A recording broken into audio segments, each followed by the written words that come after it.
সম্মানিত ভিউয়ার, আসসালামু আলাইকুম। আমরা আমাদের 3 থেকে 7 দিন বয়সী মুরগির বাচ্চাগুলোকে ভ্যাকসিন দেব। মুরগির মারাত্মক রোগ রানীক্ষেত প্রতিরোধের জন্য BCRDB ভ্যাকসিনটা দিতে হয়। এটা প্রস্তুত করার জন্য প্রথমে একটা কাপে 6 ml বা 6 cc পানি নিতে হবে। এরপর একটা ইনজেকশন সিরিজের মাধ্যমে 2 ml পানি নিয়ে ভ্যাকসিনের ভায়ালটার মধ্যে দিতে হবে। দিলে সাথে সাথেই সেটা ভ্যাকসিনের সাথে মিশে যাবে। এরপর একটু নেড়ে চেড়ে ভালোভাবে ভ্যাকসিনটা আর পানিটা ভালোভাবে মিশিয়ে ফেলতে হবে।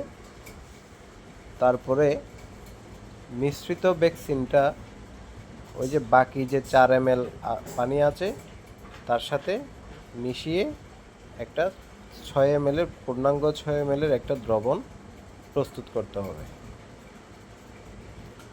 প্রস্তুত হয়ে গেলে সেটা খামারে নিয়ে বাচ্চাকে কাত করে ধরে যে কোনো একটা চুকে 1 ফোঁটা ভ্যাকসিন দিতে হবে।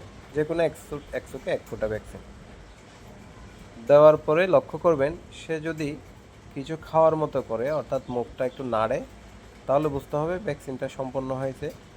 আর যদি মুখ না নাড়ে তাহলে বুঝতে হবে ভ্যাকসিনটা তার ভিতরে যায়নি।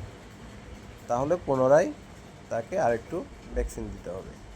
এভাবে করে আপনার খামারে যতগুলো দেশি বাচ্চা মুরগি আছে 3 থেকে 7 দিন বয়সী সব বাচ্চাগুলোকে এই ভ্যাকসিনটা দিতে হবে এবং 14 দিন হয়ে গেলে পুনরায় একটা বুস্টার ডোজ অর্থাৎ একইভাবে এটা দিতে হবে।